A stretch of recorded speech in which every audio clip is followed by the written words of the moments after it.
Hi, my name is Braden, or K3DW on the Twisty Puzzles forum, and I was very, very inspired by Oscar van Deventer's minimal series of puzzles.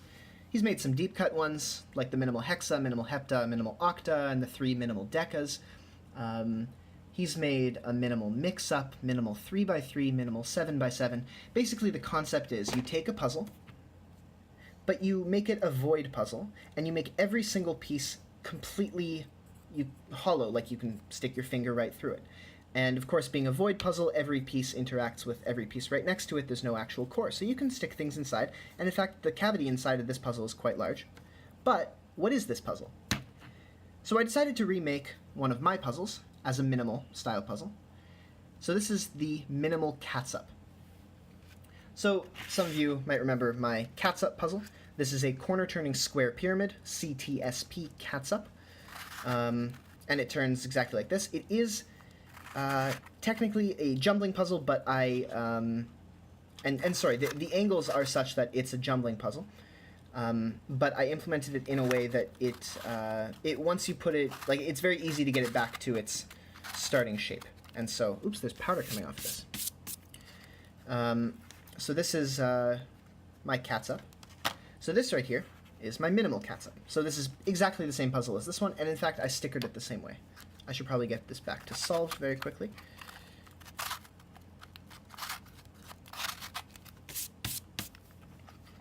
They're stickered the same way. So, nope, actually, that's not true. They're stickered exactly opposite ways. Sorry. So this one is stickered like a face-turning square pyramid. So the stickers on the white side right here are on the top face, the square one, but here it's a corner. So because it's a pyramid, and because of how the geometry of pyramids work, this is its own dual. So a face-turning square pyramid and a corner-turning square pyramid are actually the same puzzle. I just didn't exactly want to call this FATSUP, but I could have. But this one is stickered like a face-turning square pyramid right here. So this right here is the top center, the white center, which actually is now this multicolored corner.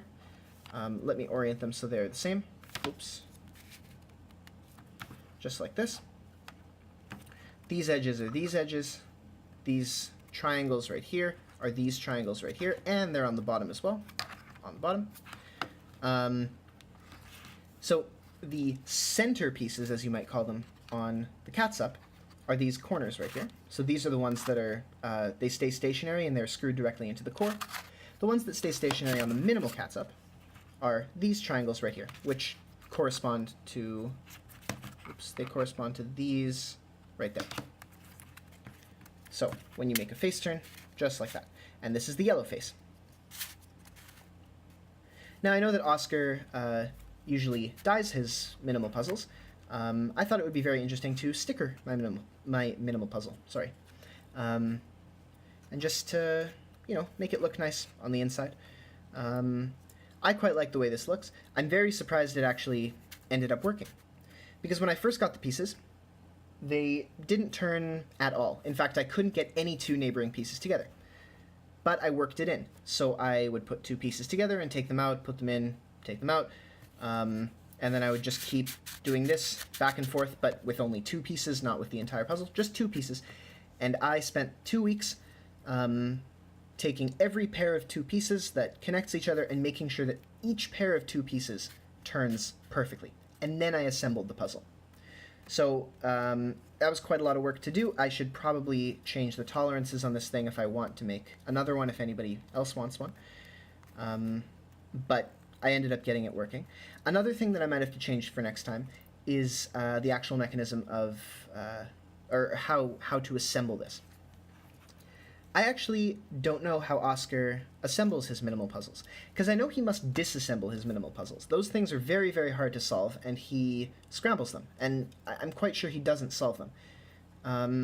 So I'm sure he must take them apart somehow. I don't know how he does that, because I can't take this apart. When I was getting it together, I applied so much force that it ended up popping into place.